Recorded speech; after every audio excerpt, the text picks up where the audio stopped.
The email arrived at 6:12 a.m., a full hour before my shift. Effective immediately, your position has been terminated. Security will escort you to collect your belongings. 29 years of spotless service, millions saved in infrastructure overhauls, and the entire bank's digital backbone engineered by me, yet they fired me one day before my pension activated. Anyone else might have broken down. I just stared at the screen and felt a cold, steady clarity settle in. They hadn't fired me because I was obsolete. They'd fired me because the new COO wanted fresh blood, and apparently his nephew, 5 months out of college, wanted my chair. The thing people like them never understand is that architecture isn't wiring. It's memory. You don't just replace a chief architect like swapping out a burnt circuit. You replace me, and systems start whispering all their secrets, what fails under pressure, what needs manual overrides, where every emergency bypass lives. I didn't need revenge. I just needed to finish what they started. The bank's central infrastructure was a Frankenstein built over 15 years, half cloud-based, half on legacy systems that only I could navigate without tripping the wrong breaker. The new executives loved to brag about modernization, but behind the curtains everything still ran on my patchwork of stability scripts that nudged the old systems to behave.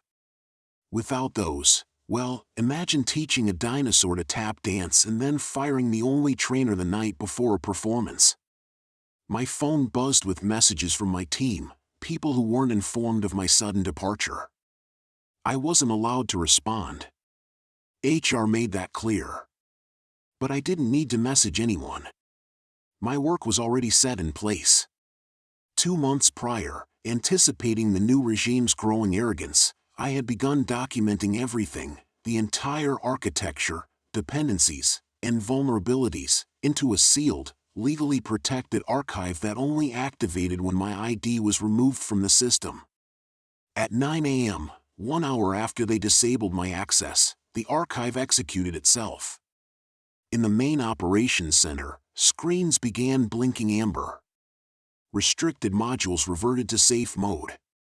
Load balancers paused.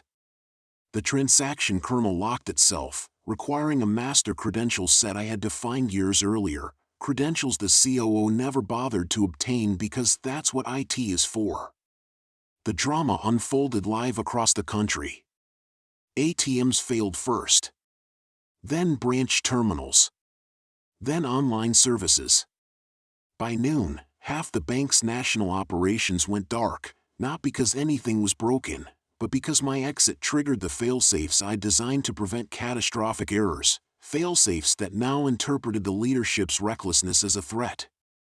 Executives scrambled, shouting down hallways, calling vendors, blaming everyone except the person responsible for the only working infrastructure they ever had. They attempted manual overrides. Denied. They tried reverting snapshots. Locked. They called every senior engineer. No one had the clearance. The COO's nephew Googled things like master root recovery and nearly crashed the authentication server entirely. Eventually, someone in the crisis room whispered, "Call him." They reached me at 3:47 p.m. The COO himself, breathing like he'd run a mile. "You need to come in. Immediately." I kept my tone even. As a terminated employee, I'm not authorized to interact with your systems. There was a stunned pause. "We'll reinstate you. No, name your price." Ah. There it was. The moment entitlement breaks into desperation. "I want my full retirement package," I said. "Backdated. And my consulting rate, triple what I asked for last year. Plus a clause stating that no executive may override or modify my architecture directives for a minimum of 18 months. That's outrageous. You fired the only person who knows how to get your bank back online. Outrageous was yesterday." Silence. Then a tight, trembling, "Fine." When I walked back in, they tried to hide the chaos, but the panic radiated off every blinking console.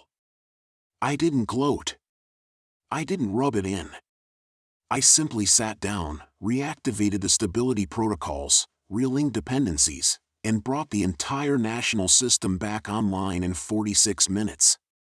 The COO's nephew hovered nearby, pale, watching a rail architect do what textbooks never teach. When the last indicator turned green, the room exhaled as one. I stood. Signed my reinstatement. Signed my retirement. Signed the consulting agreement. Then walked out with 29 years of dignity intact. That night, as the city lights flickered across my living room, the bank called again, another urgent issue. They'd be calling often now. And I would answer, calmly, professionally, for triple rate. They had fired me one day before retirement. And in exchange, they paid for 18 months of my expertise, the pension they tried to deny, and the public humiliation they brought upon themselves. Justice didn't come in flames or fury. It came in the quiet moment when they finally understood. You don't discard the architect who built your world, unless you're ready for the whole system to freeze. Sure, let's push the fallout further and close the loop on what really happened after the freeze. Word spread fast, much faster than the executives expected. The next morning, financial news sites quietly reported service irregularities at the bank, carefully avoiding the word system failure so investors wouldn't panic. But customers weren't fooled.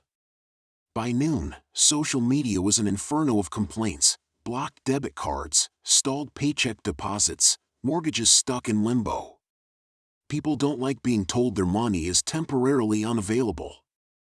And they really don't like being told it's because of a scheduled maintenance event, which is the PR lie the bank tried to push. Behind those bland statements, the boardroom was cracking. The COO was grilled first. His decision to fire me raised eyebrows, then rage. His nephew was nowhere to be seen.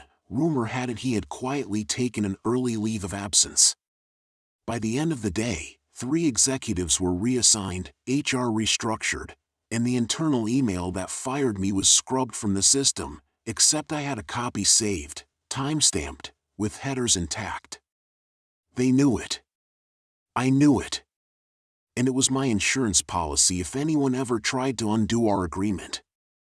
That evening, as I sat on my porch with a cup of tea, the board chair called personally, not the COO, not HR, not anyone from operations. The board chair. He started with thanks. Then apologies. Then a quiet ask, would you consider coming back full-time? You clearly understand the infrastructure better than anyone we have. We could. I stopped him gently. No. I gave the bank almost 3 decades. I'm not starting over. You'll get my consulting hours as promised, nothing more. There was a heavy sigh on the other end.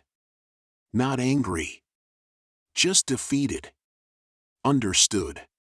Over the next week, I watched from home as the bank scrambled to stabilize the mess exposed by my forced exit. Systems that had limped along for years suddenly showed their age. Teams uncovered undocumented patches, my old workarounds, now needing complete redesign. Every time they hit a wall, they called me. And every time, I showed them exactly what they needed to fix, and exactly why firing the person who held the knowledge was a catastrophic idea. By the 3rd week, they were begging me to train their entire senior engineering staff. I agreed, at my consulting rate, of course. I walked into the same building that once escorted me out like a trespasser. Now, security held the doors open. The COO avoided making eye contact the entire session. I didn't mind. I wasn't there for him. I was there to hand over knowledge, on my terms. Months later, my retirement ceremony arrived, not the rushed, awkward one they'd have thrown me before, but a full auditorium acknowledgement, board members included. The irony wasn't lost on me. They celebrated the man they tried to erase less than 24 hours before his pension kicked in. I shook hands, accepted plaques, listened to speeches about legacy and institutional wisdom, and smiled. Because I knew the truth, they weren't honoring me out of warmth. They were honoring me out of lesson learned. The architect they threw away became the architect they depended on. When I finally walked out for the last time, no badge, no obligations, no hidden failsafes waiting to trigger, I felt light. Free. The bank would survive. Maybe even learn. But I'd earned something better than revenge, a retirement funded by the same leadership arrogance that tried to deny it. A consulting career built on the expertise they underestimated. And a silent, unspoken victory, one that didn't need applause to feel complete. Sometimes the most satisfying justice isn't explosive. It's the quiet realization, on their end, that they were wrong about you from the very beginning. In the months following my final consulting engagement, the bank's leadership tried to project a polished recovery. Press releases boasted about infrastructure modernization and forward-looking digital strategy. But anyone working behind the curtain knew the truth. The system still hummed on foundations I had built long before the new regime even understood the acronym API. Every engineer they hired had to study my architecture notebooks, now formally cataloged as core historical documentation. I smiled when a former colleague told me the internal nickname for them, the Scriptures. Not because they were sacred, but because without them the entire system felt like an ancient language no one else could read. The board quietly pushed the COO into retirement. Not a real retirement, of course, one of those polite exits where the press says he's pursuing new opportunities in the private sector, which is corporate code for we can't fire him publicly because shareholders would ask too many questions. His nephew vanished entirely. Rumor said he joined a startup. Rumor also said the startup closed in 3 months.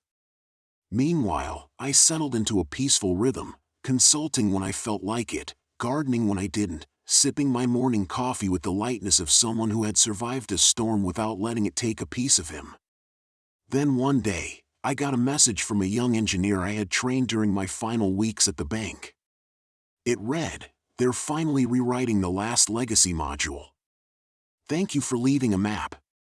That one sentence meant more to me than all the executive apologies combined. It meant the future wouldn't be held hostage by the past. It meant someone was actually building, not patching. It meant the work I spent decades shaping was evolving, not dying. 6 months later, the board reached out again. Not for a crisis. Not for a fire to put out. They wanted to know if I'd serve as an independent advisor for system stability audits twice a year. No emergencies. No politics. Just paid expertise when they needed an external perspective. I agreed. On one condition, full autonomy. No interference from executives. They accepted immediately. Apparently, when you freeze a bank once, people tend to respect your boundaries. On my first day as an advisor, I walked into the building with no bitterness left, only clarity. Things were calmer. My replacement team was stronger. The systems were more stable. And the bank, for all its flaws, had learned that arrogance in leadership is more dangerous than aging code. As I left, the board chair shook my hand and said quietly, "You saved us twice. Once by building this place. Once by leaving." I didn't say anything. I just nodded. Sometimes silence teaches louder than speeches. Driving home, I watched the city blur past my window, branches of the same bank I had kept alive for decades, ATMs humming smoothly, servers processing flawlessly, customers unaware of how close everything once came to collapse. And for the first time, I felt wholly, completely retired. Not forced out. Not discarded. Not undervalued. Retired on my terms, backed by a legacy no executive could erase. Because when you're the architect, your work outlives the people who tried to bury it. And that, quiet, steady, inevitable, is the sweetest revenge of all. A year into my quiet retirement, I thought my connection with the bank would slowly fade into a footnote. I expected fewer calls, fewer requests, fewer fires to put out. After all, they had a modernized infrastructure team by now. They were hiring aggressively. They were building new modules, retiring old ones. The COO was gone, the nephew forgotten, and the world moved on. But one thing I underestimated was how small the world of high-stakes banking architecture truly is. Every major institution in the region heard through the executive grapevine what had happened, not the public story, but the real one. The story of the bank that fired its chief architect the day before retirement and triggered a multi-state digital freeze because they didn't understand what they depended on. The story of the architect who calmly restored the system in under an hour. The story of the board begging him to stay. The story of the COO resigning shortly after. Executives talk. CIOs talk even more. And other banks, fintech companies, and infrastructure firms began reaching out. Not for emergencies, but for something else entirely: respect. They finally understood that experience wasn't replaceable by theoretical degrees or flashy titles. One of the biggest fintech firms in the country invited me to speak at their annual summit. I almost declined. I don't like crowds, and I was never one for stages. But they insisted they wanted a talk titled, "The Human Factor in Digital Infrastructure, Lessons Learned the Hard Way." When I stepped onto the stage, hundreds of engineers, architects, and executives sat waiting. There were no suits pretending to understand technology. These were builders. Doers. People who lived the same battles I had fought for decades. I didn't give them a technical lecture. I told them the story. Not with bitterness, not with spite. Just truth. How leadership undervalued institutional memory. How organizations treated architecture like a line item instead of a living system. How firing the wrong person at the wrong moment can cost millions. How respect, not hierarchy, keeps complex systems alive. When I finished, the room was silent. Then it erupted into applause that felt genuine. Not performative. Not corporate. Real. Afterward, young engineers lined up to speak with me. Some asked technical questions. Others asked about career survival.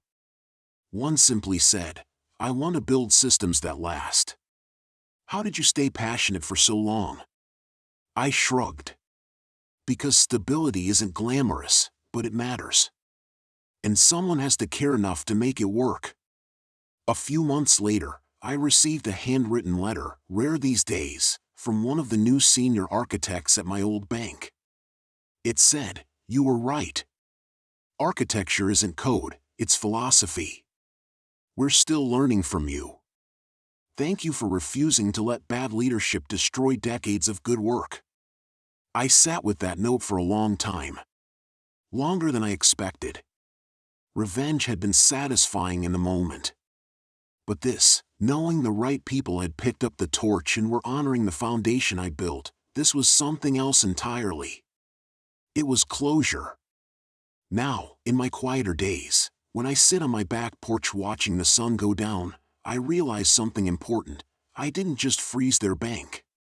I froze a moment in time, a warning, a lesson, a case study in arrogance that rippled through an entire industry. And because of that, thousands of engineers now work in companies that treat them with a little more caution, a little more trust, a little more humility. My revenge didn't end with the freeze. It echoed. Not loudly. Not violently.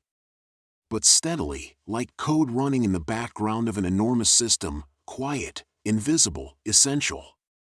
And in the end, that's the kind of victory that lasts. 2 years into retirement, my life had settled into a rhythm so calm I sometimes forgot how chaotic things once were. The bank incident had become one of those stories people whispered about in industry circles, half legend, half case study. I rarely thought about it anymore, until the world reminded me just how small and interconnected things can be. It started with a call from a former colleague, someone junior back then, now heading a systems reliability team at a major national bank. "Your old place had another scare," he said. "Nothing catastrophic this time, but close. They finally admitted the architecture you left behind was the only reason the system didn't buckle." I wasn't surprised. Systems built honestly have a resilience shortcuts can't fake. But what did surprise me was what he said next: "They recommended you to us." Actually, they insisted. I didn't laugh out loud, but I felt a familiar warmth of irony settle in my chest. The same executives who once saw me as an obstacle were now quietly admitting, to competitors, no less, that I was the one person who could anchor a fragile system through an era of tightening regulations and digital uncertainty. I politely declined a full-time offer, of course. But I agreed to meet their leadership team. Not out of obligation, out of curiosity. At the meeting, the CTO greeted me with a sincerity you can't fake. "We heard what happened to you," he said. "And how you handled it. We'd like to make sure you never have to deal with that kind of disrespect again." That line stayed with me. Respect. That was always the dividing line. Not the money. Not the status. Not the crisis. Respect. For the first time in decades, I felt like an organization saw me not as a safety net or a fallback, but as a mind, someone whose insight had shaped systems that still stood long after the politics faded. We drafted a consulting agreement. Flexible. High impact. Minimal meetings. No nonsense. Exactly the way architecture should be. Then something unexpected happened. At the end of my first advisory session, one of their senior engineers approached me, a woman in her early 30s, sharp eyes, steady voice. "I studied your work," she said. "Your documentation taught me how to think like an architect. I wouldn't be where I am without it." I felt something shift, a quiet, grounding moment. Not pride. Not ego. Legacy. The kind of legacy that doesn't come from titles, or pensions, or plaques on the wall, but from knowledge passed forward like light from one lantern to another. That night, sitting alone in my study, I realized the bank that fired me had actually given me a gift without meaning to: freedom to shape the next generation instead of patching the mistakes of the last. Occasionally, the old bank still reached out. Not in crisis, those days were over. They reached out for perspective. For historical context. For wisdom they didn't have anymore because they let the source walk out the door. And every time, I chose grace over grievance. Not for them, but for the engineers who had inherited a system they didn't create but were now responsible for. I helped them.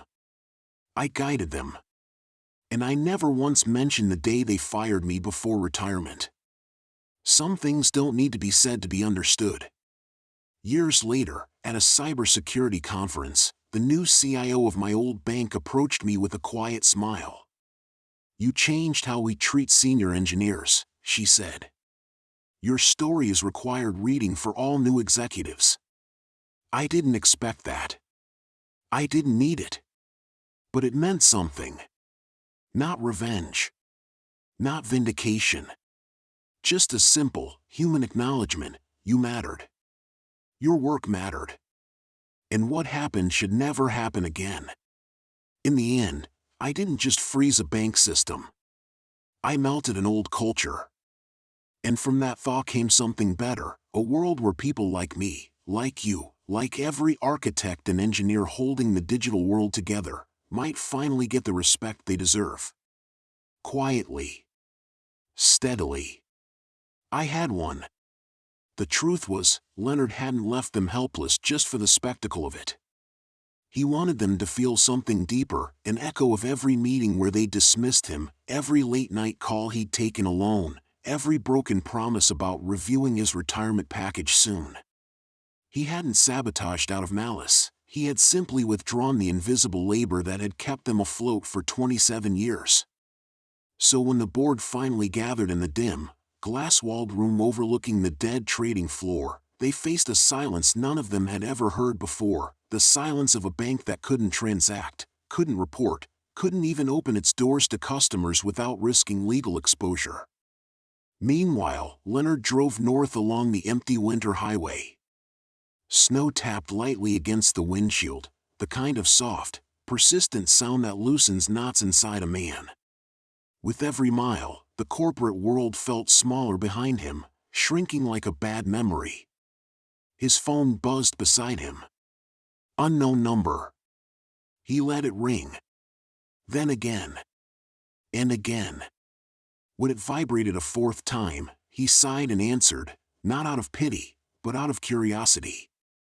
"Leonard," came the voice of the CEO, strangled and breathless, "we need your help. You fired me yesterday. Remember?" Leonard said, keeping his voice even. "We made a mistake. A big one. If we don't get the Angular failover registry working by tonight, we'll lose compliance clearance.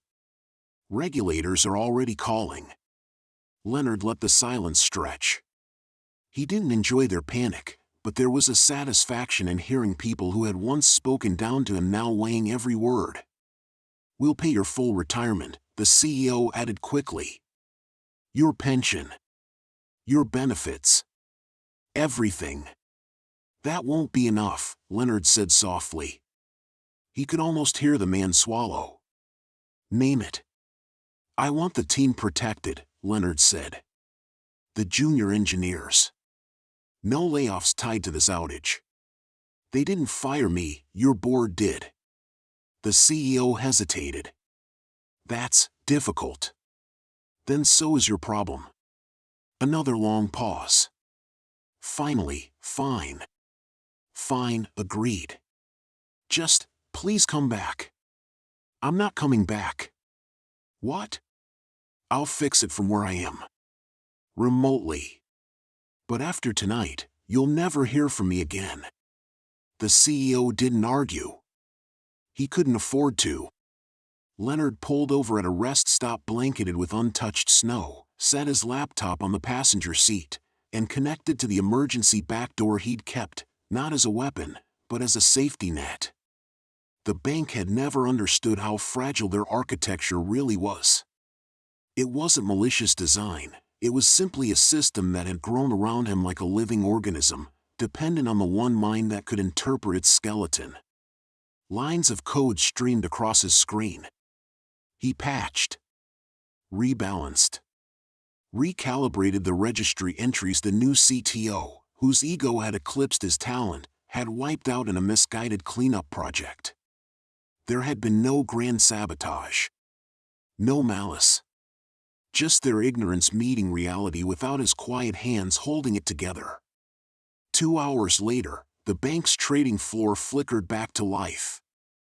Terminals rebooted. Queues processed. Alarms cleared. Leonard closed his laptop. A final call came in, this time from the HR director who had escorted him out with a cold smile. He answered. "We've reinstated your benefits," she said quickly. "Effective immediately. And the board wants to offer you a consultancy role. High pay, low hours. Flexible. You'd only need to keep an eye on." "No," Leonard said. "I'm done." "But, you fired me one day before retirement. I won't let you do it twice." He ended the call. Ahead of him, the road stretched clean and open beneath the falling snow. For the first time in nearly 3 decades, Leonard didn't feel tethered to anything. He started the car, breathed in the cold air, and smiled to himself. They had always believed the system ran because the bank was strong. But now they finally understood the truth, it had run because he was still there. Leonard didn't rush back onto the highway. He sat there for a moment, engine humming softly, watching the snow drift down in tiny spirals. 27 years of service had all funneled into a single, strange moment of liberation. Not triumph, not revenge, just clarity. His phone stayed silent now. No more panicked calls.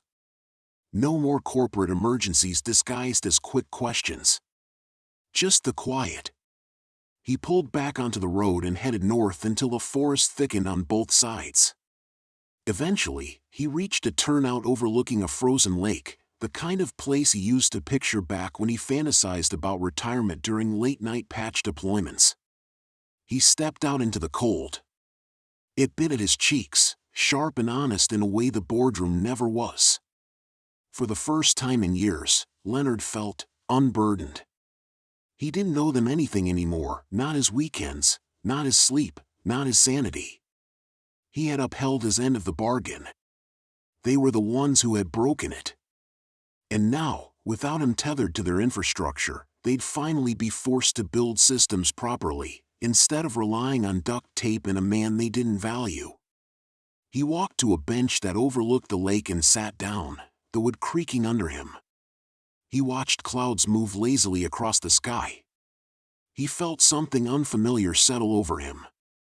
Peace. A few minutes later, his phone buzzed again, this time with an email alert. Not from the bank. From a small consulting firm upstate, one he'd applied to years ago before giving up on the idea of leaving the bank. We're expanding our architecture division. Would you be open to a conversation? He laughed quietly under his breath. Life had a strange way of correcting itself when you finally stepped out of its way.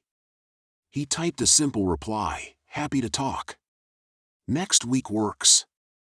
Before sending, he hesitated, not from fear, but from the weight of old habits. Then he hit send. As he stood to leave, he took one last look at the frozen lake stretching out before him. In the reflection of the snow-covered surface, he didn't see the critical resource they'd always reduced him to. He saw a man who had given everything, and had finally stopped letting people take from him without gratitude. Leonard walked back to his car with a steady, easy stride.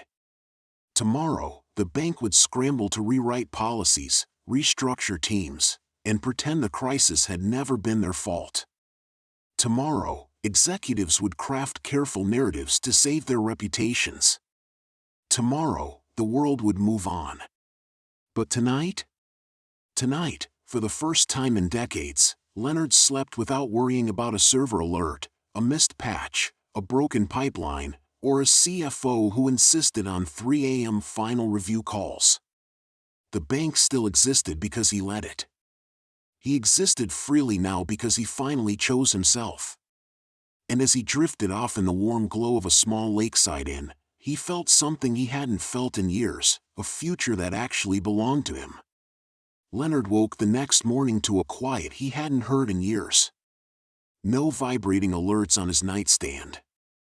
No blinking red notifications. No barrage of overnight crises waiting for him like a line of dominoes ready to fall. Just the soft creak of the unsettling, the faint whistle of wind outside, and the weight of a life that finally felt like it was his again. He brewed a small cup of coffee in the lobby, nothing fancy, but it tasted better than anything he'd sipped in the fluorescent break room for the last decade. Maybe freedom had a flavor. Maybe peace just made everything sharper. As he sat near the window, the morning sun glinting off the frozen lake, he scrolled through the news out of habit. There it was, the bank's name plastered across half a dozen finance sites. Unexpected outage. Major system disruption. Critical architect departure raises questions. The quotes from leadership were predictable, polished apologies, vague explanations, all wrapped in corporate insulation. They'd spin the story until it fit in a neat little box, as they always did. But Leonard noticed something else buried in the comments, former employees speaking up. Clients questioning leadership decisions. A few anonymous staffers hinting at an over-reliance on one man. It wasn't revenge he felt. It wasn't satisfaction either. It was validation. Proof that he hadn't imagined the pressure, or the imbalance, or the years of being treated as a replaceable part despite holding the entire machine together. He closed the article and looked out at the sunlight breaking through the trees. He didn't smile, he didn't need to. There was a calm, steady certainty inside him that made smiling unnecessary. He had spent nearly 3 decades building resiliency for a company that had none.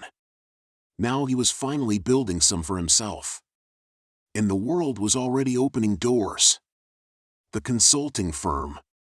The handful of old colleagues reaching out. Even a couple of recruiters who had clearly seen the news and read between the lines.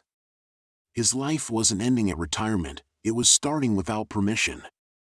Leonard packed his bag, checked out of the inn, and stepped into the crisp morning air. The cold stung his face, but it woke something in him too, something that had been dormant for years. Possibility. He unlocked his car, but before getting in, he took one last look at the lake. Not as the chief architect who kept a failing system alive, not as the man pushed aside a day before retirement, but as someone finally unshackled. They had tried to write his ending for him. But Leonard had always been the one who designed the system. He'd always had the final say. And now, stepping into the warmth of his car, engine rumbling to life, he drove forward into a future that felt wide open, unclaimed, and entirely his. A life no one could fire him from.